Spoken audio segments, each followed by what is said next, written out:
was paid to an advocate for defending the county in a matter where a fee note of 129 million was raised for a unknown reason. Imagine the case has not been stated. Hiyo ni kesi hewa ama air. But he paid 50 million to the advocate. In the Environment and Land Court, case number 379 of 2018. Unknown. But they decided to fix a case number. But there is no case in such a situation. F.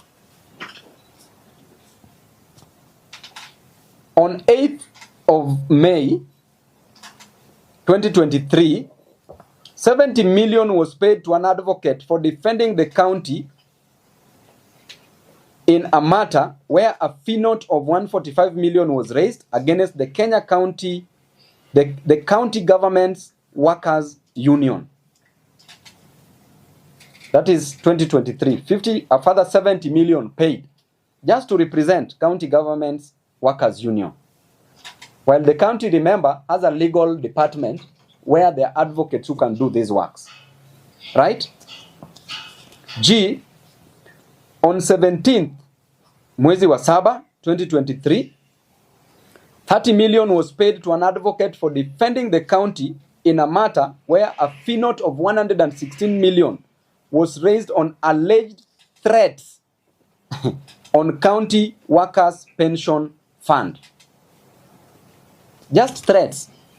You issue a threat, you are taken to court, an advocate is paid 30 million. H. Even those who have cases for murder, cases for terrorism, they don't pay advocates such amounts. H. On the 17th of March 2023, 20 million Kenya shillings was paid to a law firm for defending the county government in a matter which is before the High Court, a miscellaneous case number 123 of 2017. Then part C, which I've indicated as the last batch, it says number 1, a provider of security services to ECDE facilities who had been paid 42 million Kenya shillings for the months of April to August 2020, on 30th mwezi wa sita 2021, was paid again 16.8 million for the months July and August 2020 by Governor Sakaja, and was paid on the 13th March of 2023. So the amount of money that has been stolen there is 16.8 million Kenya shillings. That is found on page 25 of the report. Number 2, garbage collection paid for at 145.9 million without any documentation and handwritten receipts issued despite Dandora Weighbridge being capable of generating official receipts. Tunaelewana vizuri? Ama mmepotea wenzangu watu wa media? Tuko sawa? Umejua hii kitu inaweza fanya mtu aruke kutoka hapa dirisha mpaka chini ya commit suicide juu. Hii pesa hii, that is found on page 25. Number 3, a paltry 27 tippers were purchased at a whooping 772 million. Hey. Sakaja, sacks. Hey. Hii ni dishi na county kweli. A paltry 27 tippers. Hizi lori za kubeba takataka. Were purchased, zilinunuliwa at 772 million. Which means that lori moja, mtu anipigie hesabu hapo haraka. 772 divided by 27. Tupate bei ya lori moja hapo haraka sana. Is approximately 30 what million? 28 million. So lori moja ya tipa ilinunuliwa at 28 million. Hey, that is on page 26. Other notables: Governor Sakaja has refused to appoint critical staff. This is also in the report. Number 1, as critical as a county secretary who serves as a secretary to the cabinet and head of county public service is county public service has not been appointed a substantive office holder for 19 months. Someone is still acting with restricted powers.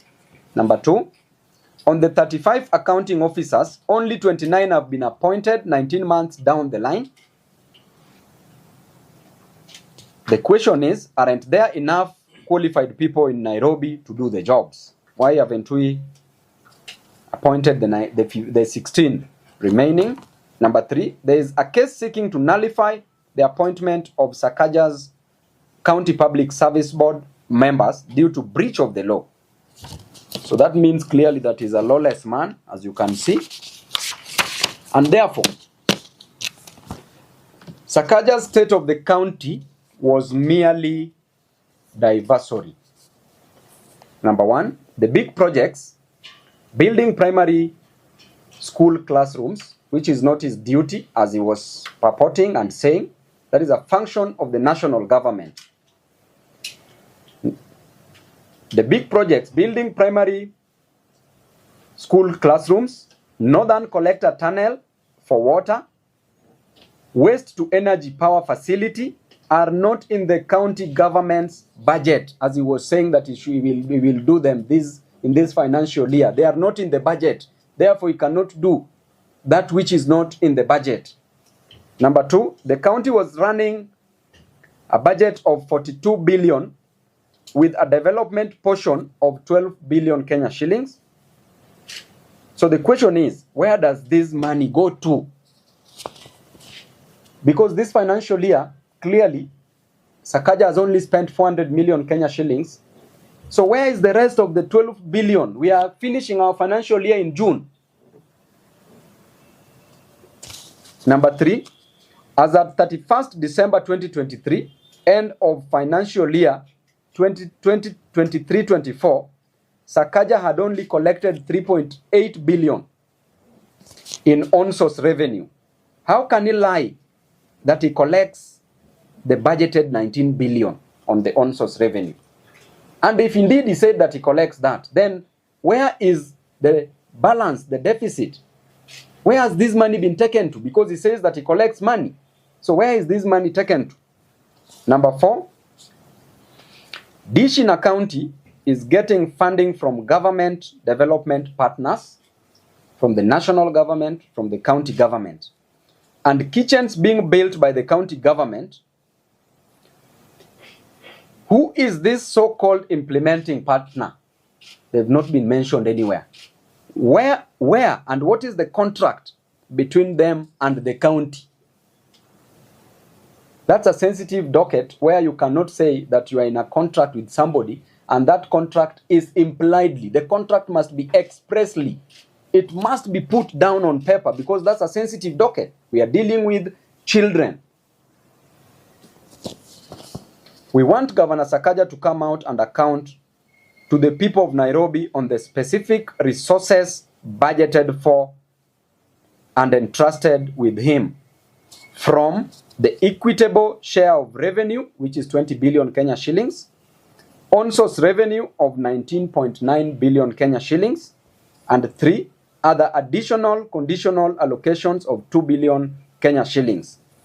Whatever he chooses to do with other funds will be the subject of audit and accountability as and when those funds are available. Therefore, the people of Nairobi are not interested in drama. They are not interested in dimples anymore and damn talks. They need services in all the fundamental areas where the Constitution devolved functions to counties. Thank you very much.